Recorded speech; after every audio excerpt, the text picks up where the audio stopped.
E aí pessoal, tudo bem? Bom, eu fiz esse vídeo então para fazer a correção da atividade que eu mandei para vocês, tá? De pronomes, certo? Como não tem lá, na verdade a aula Meet, né? Como era antes, eu acho que tem muito pessoal, tem muitos alunos que às vezes ficam com dúvida, mas não perguntam, tá? Então resolvi fazer esse vídeo aí, corrigindo essas questões, né? Até porque é um assunto bem importante, tá? Então vamos lá. Então, a correção dos exercícios. Esse que eu passei agora no dia 30 de agosto, tá? Segunda-feira. Então, a primeira tarefa de vocês. Vocês tinham que pesquisar, né, e colocar no caderno. Então, primeiro tópico da pesquisa. Vocês tinham que procurar 3 exemplos de frases com pronome relativo precedido de preposição. Tá? Esse é um assunto muito importante, tá? Isso é uma coisa que vai contribui muito e eu vejo que tem muito. Enfim, as pessoas em geral têm dificuldade em colocar preposição antes do pronome relativo. Né? E até mesmo pessoas que já têm um grau de escolaridade maior também eu vejo com dificuldade, né? De fazer, digamos, essa construção da frase correta, né? Com a preposição antes do pronome relativo. Então vamos lá. Tá, então eu tenho essas 3 frases. A primeira frase: a mulher de quem eu gosto mora longe. Então olhem só, o pronome relativo ali é o quem, né? Tá retomando mulher. Por que tem aquela preposição de antes do quem? Porque ela é exigida pelo verbo gosto. Então quem gosta, gosta de alguém. Né? Então, por isso que antes do pronome relativo foi necessário colocar a preposição de, porque o verbo gosto exige a preposição de. Né? Quem gosta, gosta de alguém. A outra frase: a ideia com a qual concordo é a mais coerente. Então, essa frase, tá? Assim, para uma pessoa que não tem muito conhecimento dessa parte, certamente diria assim, ó, a ideia que concordo é mais coerente, tá? Mas gramaticalmente não estaria correto, tá? Então, pronome relativo ali é o qual. Antes do pronome relativo tem a preposição com. Por quê? Porque ela é exigida pelo verbo concordo. Quem concorda, concorda com algo ou com alguém, tá? Então, por isso que foi necessário colocar a preposição com antes do pronome relativo qual. Outra frase: o médico em quem confio é muito capacitado. Então vamos lá. Pronome relativo é o quem. Por que foi necessário colocar a preposição em antes? Porque o verbo confio exige a preposição em. Quem confia, confia em alguém. Sempre que usar o verbo confio, verbo confiar, né? A preposição em será exigida. Então, por isso que foi necessário, né, colocar ali a preposição em antes do pronome relativo quem. Tá? Então, são alguns exemplos. Tá? Então, cuidado, muito cuidado com isso. Na linguagem falada, seria muito normal a pessoa dizer o médico que confio é muito capacitado. Porque, na verdade, são poucas as pessoas que têm noção, né, da colocação da preposição antes do pronome relativo. Certo? Então são 3 exemplos. Qual a diferença de uso entre onde e aonde? Isso aqui é muito boa também. As pessoas se confundem. Então vamos lá. O onde indica o lugar em que algo ou alguém está. Emprega-se onde com verbos que indicam permanência, ou seja, ausência de movimento. Bom, então olhem essa frase. Conheço o lugar onde você mora. Então olhem só, o verbo morar, ele não dá a ideia de movimento. Não, dá a ideia, a pessoa mora que é de um lugar fixo, né? Não dá ideia, o verbo morar não dá ideia de movimento. Então, nesse caso, a gente usa o onde. Por quê? Porque o verbo ali, o morar, não dá ideia de movimento. Dá ideia de permanência, né? Ausência de movimento. Então, a gente usa o onde.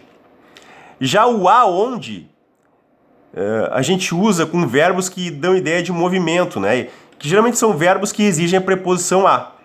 Então, olhem essa frase agora. Não sei aonde o aluno foi. Veja, agora, por que o aonde? Porque o verbo ali, o foi, né, que vem do seu infinitivo, do verbo ir, né, quem vai a algum lugar. Então, ele exige a preposição a. Então, se ele exige a preposição a, então a gente tem que usar o aonde. Muito simples. Onde e verbos que não dão ideia de movimento. Aonde, verbos que dão ideia de movimento. O que é próclise, mesóclise e ênclise? Bom, então isso tem a ver com colocação pronominal, tá? Então, a próclise é a colocação pronominal antes do verbo. Então, olhem essa frase. Não me ajudaram na tarefa de casa. O pronome me está antes do verbo ajudaram. Então, eu tenho aqui uma próclise, né? Ele está antes do verbo ajudaram. Então, eu tenho uma próclise. A mesóclise é a colocação pronominal no meio do verbo. Esse caso aqui é um caso, assim, é um pouco mais raro, tá? Mas vocês podem encontrar aí em algum texto. Tá? Texto, eu até poderia dizer textos mais informais, até as pessoas não costumam usar. Até mesmo ferindo essa regra gramatical, né? Mas em textos, assim, mais formais, assim...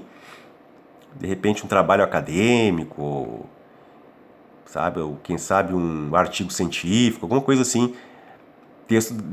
Textos desse tipo aí são um pouco mais rígidos, né? Então aí geralmente se for necessário coloca a mesóclise. Então olha a frase: emprestar-lhe-ei meu caderno sempre. Então nós temos o verbo emprestar, o pronome lhe e depois meu caderno sempre. Então, nós temos o verbo emprestar, que é o radical, né? O lhe, e ó o mosquito aí. O lhe, que é o pronome, e o ei ali, que é a desinência, né? Desinência verbal. Então veja que o pronome ele está entre o radical e a desinência do verbo, tá? Então essa é a mesóclise. Então mesóclise meio, né? Então no meio do verbo. Ênclise é a colocação pronominal depois do verbo. A ênclise é usada quando a próclise e a mesóclise não forem possíveis. Então, por exemplo, apresentaram-me o trabalho. Então, veja, o me ali está depois do verbo apresentaram. Então, é uma ênclise. Tá? Então, pesquise sobre regras de uso de próclise, mesóclise e ênclise. A partir de sua pesquisa, explique por que as frases abaixo estão erradas quanto à colocação de pronome. E diga como seria o correto. Então, as frases abaixo estão erradas, tá? Estão com problema. Então... vocês teriam então que consertar essas frases e dizer o porquê que está errado, tá?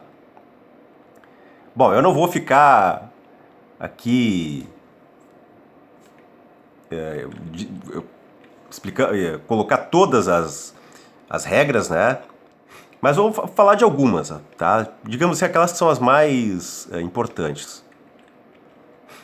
Então vamos lá, a primeira frase que vocês tinham. Mauro nunca observou o tão irritado. Então, nessa frase nós temos ali uma ênclise, né? Porque o está depois do verbo observou. Mas tem um problema. Por quê? Nessa frase é obrigatório o uso da próclise. Por quê? Porque uma das regras, então, do uso da próclise é sempre que houver antes uma palavra, digamos assim, de caráter negativo, tá? Uma palavra de caráter negativo, ela obriga o uso da próclise. Tá? Então, o certo então seria: Mauro nunca o observou tão irritado. Tá? Então nós teremos que ter uma próclise. Por quê? Porque o nunca, como é uma palavra de sentido negativo, ela força o uso da próclise. Na 2, quem ajudou-a hoje também está com problema, porque sempre que nós tivermos um pronome interrogativo na frase, ele força o uso também da próclise. Então o certo seria: quem a ajudou. Tá? Por quê? Porque o quem ali é um pronome interrogativo. Então ele força o uso da próclise. Ou seja, ele faz com que o pronome ali, o a, né, fique antes do verbo. A 2.3. Me calaria se fosse preciso. Tá com problema também. Porque uma das regras assim, mais básicas, tá? Não se inicia oração com pronome pessoal oblíquo, tá? Nunca se inicia oração com pronome pessoal oblíquo. Claro, na linguagem falada ficaria meio estranho, e é normal, tá? Mas sendo bem rígido com as regras da gramática, não se usa, tá? Então o certo seria: calar-me-ia, se fosse preciso. Por quê? Por que não poderia ficar calaria-me?